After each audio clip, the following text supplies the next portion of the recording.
Every seat and study room may be taken at the Salisbury Library as students are preparing for exams, but the fourth floor remains quiet. On the fourth floor of the Salisbury University Library is the NABB Research Center.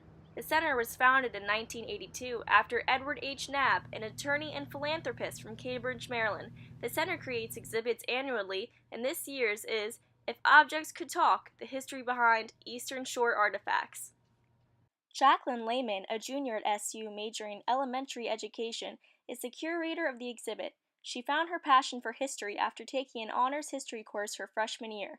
After that, she applied to be a curatorial assistant. Lehman says that the old curator thought of the idea from an exhibit in Chicago on how objects can stand on their own. Lehman was given the task to bring the idea to life with over 30 artifacts. The objects not only stand on their own, but create the conversation on culture. It's so rich. So a lot of people who are on the Eastern Shore have been there, or have been here their whole lives. So you have great grandparents, and there's whole family lines, and there's just so much history.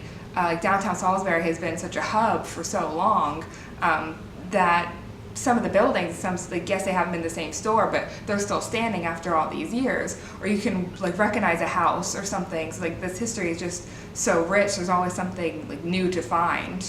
John Bunk and his friend Kyle came to the fourth floor to study because it was too crowded everywhere else. He then realized there was an exhibit up here. I think it's pretty interesting. It shows a lot of history of the Eastern Shore, but on a more personal level, just daily people who lived here in the 18th and 19th centuries. I think I like that. Creston Long, an associate professor of history, is the director of the NABB Research Center. He speaks on the uniqueness of the Eastern Shore. No, I don't know if I think there is a distinctive Eastern Shore culture that might look very similar to other places that are still predominantly rural. So, if we think of eastern North Carolina or parts of southeastern Virginia, we would see similarities there.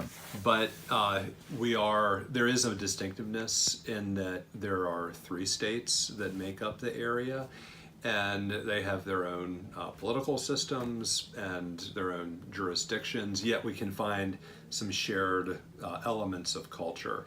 And those would be, that culture would be reflected in artifacts. So anthropologists who study culture refer to using objects to understand a place and its culture as material culture. Okay. So, there certainly are items in the exhibit that certainly reflect the area and its heritage. Mm-hmm. If students need a study break, they can visit the exhibit during the hours of 10 a.m. to 4:30 p.m.